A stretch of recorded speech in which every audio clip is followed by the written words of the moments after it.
안녕하십니까. 메일 오브 HR 스터디 지리회시 50편을 살펴보는 오늘 43번째 시간입니다. 오늘은 해고예고에 대한 내용을 가지고 왔습니다. 해고를 할 때 해고예고 하셔야 되는 거 알고 계시죠? 그 해고예고에서 예산 부족이라는 그 사유가 해고예고의 그 밖의 사유에 해당하는지, 즉 해고예고를 하지 않아도 되는 그 밖의 사유에 예산 부족이 적용이 되는 것인지라는 조금 특수한 지리 내용입니다. 하지만 사업장에서 챙겨가실 수 있는 포인트가 있으니까요. 한번 살펴보도록 하겠습니다. 지리 내용입니다. 현황은 이렇게 되어 있네요.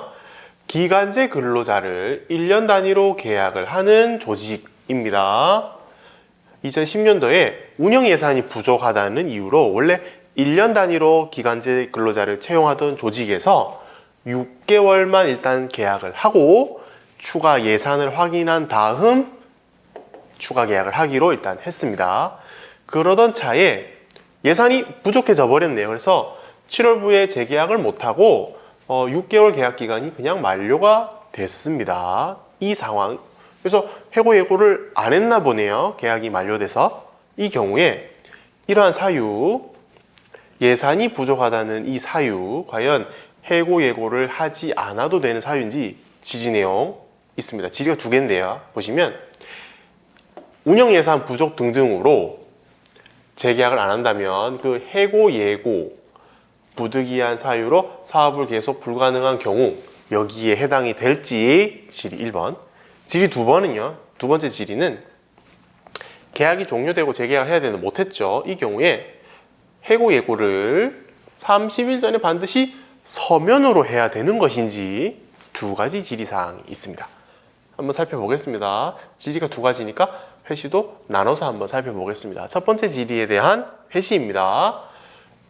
여기 해고예고에 대한 근로기준법 내용이 나와 있네요. 해고를 하려면 30일 전에 예고를 하셔야 됩니다. 30일 전에 예고를 안 한다면 30일분 이상의 통상임금을 지급을 하셔야 됩니다. 이거 해고예고와 해고의 정당성은 별개인 건 알고 계시죠? 그래서 해고가 정당하든지 정당하지 않든지에 상관없이 해고예고는 30일 전에 하든 30일치의 통상임금을 지급하든 둘 중에 하나를 하셔야 됩니다.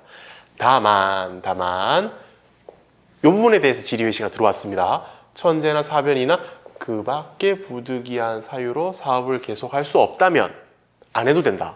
그래서 운영예산비가 모자라다는 것은 여기에 해당되지 않는 것인가 하는 질문이었죠.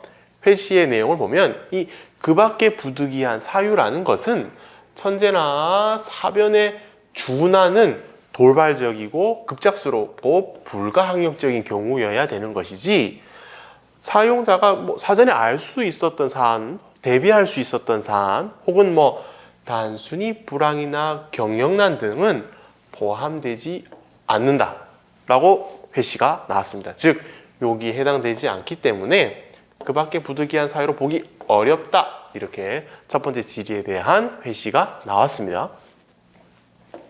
두 번째 내용입니다. 이분 6개월을 기준으로 계약이 끝나버렸습니다.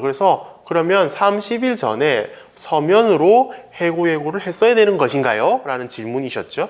거기에 대해서는 기간에 정함이 있는 근로자, 즉 기간제 근로자의 근로기간 만료는 해고가 아니죠. 기간 만료죠. 따라서 만료되면 당연히 종료되는 것이므로 별도의 해고예고를 할 필요는 없습니다.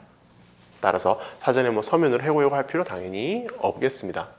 다만 예외까지 한 번 더 살펴보신다면 기간제 근로자라도 말만 기간제고 6개월의 근로계약이 무수히 계속 반복돼서 총 근로기간을 봤을 때 한 5년, 6년 이렇게 되실 수가 있겠죠. 그렇다면 이것은 기간에 정함이 있는 근로계약이라고 할지라도 수차례 반복적으로 형식적으로 이제 운영이 됐던 갱신에 불과하기 때문에 이 경우에는 기간제 근로자라고 할 수 없겠죠. 정규직이랑 똑같겠죠.